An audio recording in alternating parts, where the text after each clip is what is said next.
High cholesterol को जब भी रिवर्स करना है हमेशा आपको ट्राई करना चाहिए आप इसे डाइट से रिवर्स करें, क्योंकि ये एक लाइफस्टाइल डिजीज़ है और आप इसे बहुत आसानी से अपने डाइट में कुछ चेंजेस करके पूरी तरह से रिवर्स कर सकते हैं।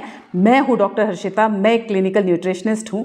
आज मैं बात करूँगी कि कैसे आप अपने बढ़े हुए कोलेस्ट्रॉल और ट्राइग्लिसराइड्स को नेचुरल तरीके से सिर्फ और सिर्फ डाइट से पूरी तरह रिवर्स कर सकते हैं, वो भी सिर्फ 1 से 2 महीने के अंदर।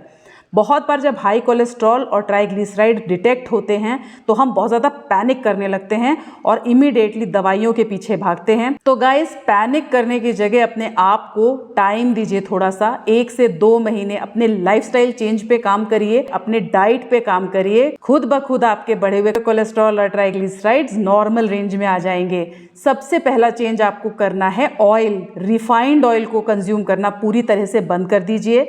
रिप्लेस कर दीजिए इसे कोल्ड प्रेस्ड ऑयल्स के साथ। कोल्ड प्रेस्ड ऑयल्स में बेस्ट ऑयल्स हैं cold pressed mustard oil, cold pressed sesame oil, cold pressed coconut oil और काऊ घी को भी आप कुकिंग के लिए यूज़ कर सकते हैं। और रिफाइंड ऑयल को तो किसी भी तरीके से आपको यूज़ बिल्कुल नहीं करना है।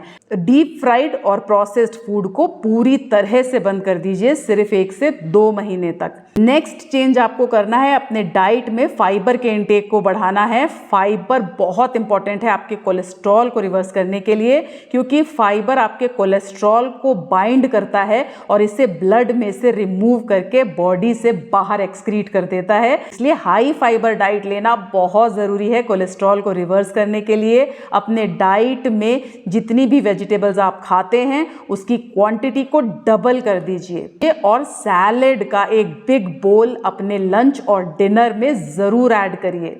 नेक्स्ट है कार्बोहाइड्रेट लोड। रोटी, राइस, चपाती, पराठा, इस तरह के सिंपल कार्बोहाइड्रेट्स को अपने डाइट में ज़रूरत से ज़्यादा कंज्यूम करेंगे तो आपके ट्राइग्लिसराइड लेवल्स बढ़ने लगे। ट्राइग्लिसराइड लेवल्स के बढ़ने का मेजर रीजन है एक्सेसिव शुगर इनटेक और बहुत ज़्यादा कार्बोहाइड्रेट लोड।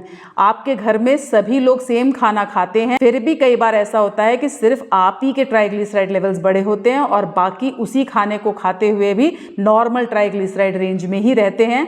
इसका सबसे बड़ा रिलेशन है आपके कैलोरी इनटेक पे। अगर आप जितनी कैलोरीज को बर्न करते हैं उससे कहीं ज़्यादा कैलोरी का इनटेक कर रहे हैं, लाइफस्टाइल सीडेंट्री है, आप किसी भी तरह का वर्कआउट नहीं करते हैं, मंचिंग भी करते रहते हैं, आपके ही ट्राइग्लिसराइड अपने घर में बढ़े रहेंगे, बाकियों के सेम खाना खाने के बाद भी नहीं बढ़ेंगे। इसलिए कैलोरी इनटेक उतना ही करना है जितना आपकी बॉडी में रिक्वायर्ड है। अगर एक्सेस कैलोरी इनटेक होगा तो आपकी बॉडी इसे ट्राइग्लिसराइड में कन्वर्ट करके फैट सेल्स में स्टोर कर देगी।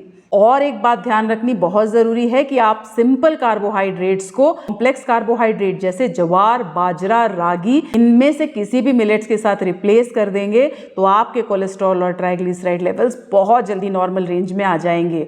लास्ट टिप है कि एक्सरसाइज 30 मिनट्स की ब्रिस्क वॉकिंग आपको ज़रूर ऐड करनी है। एक्सरसाइज शुरू करते ही पहले ही दिन से आपको इसके रिजल्ट दिखने लगेंगे और 1 महीने के बाद आप जब ब्लड टेस्ट कराएंगे आपको अपनी वैल्यूज़ में मेजर चेंज दिखेगा और आपको दवाइयों की ज़रूरत कभी नहीं पड़ेगी। ज़रूर ट्राई करिए मेरी ये सारी बताई हुई टिप्स को। मेरे पेशेंट्स को इन सारी टिप्स से बहुत बेनिफिट होता है। अगर उनकी दवाइयाँ ऑलरेडी चल रही हैं तो वो भी पूरी तरह से बंद हो जाती हैं और जिसे भी रिसेंटली हाई कोलेस्ट्रॉल और ट्राइग्लिसराइड डिटेक्ट हुआ है उनको तो मैं दवाइयों तक पहुँचने ही नहीं देती। सिर्फ और सिर्फ डाइट और लाइफस्टाइल चेंज से उनके बढ़े हुए कोलेस्ट्रॉल और ट्राइग्लिसराइड्स को नॉर्मल रेंज में ले आती हूँ। I hope this information is helpful. Thank you.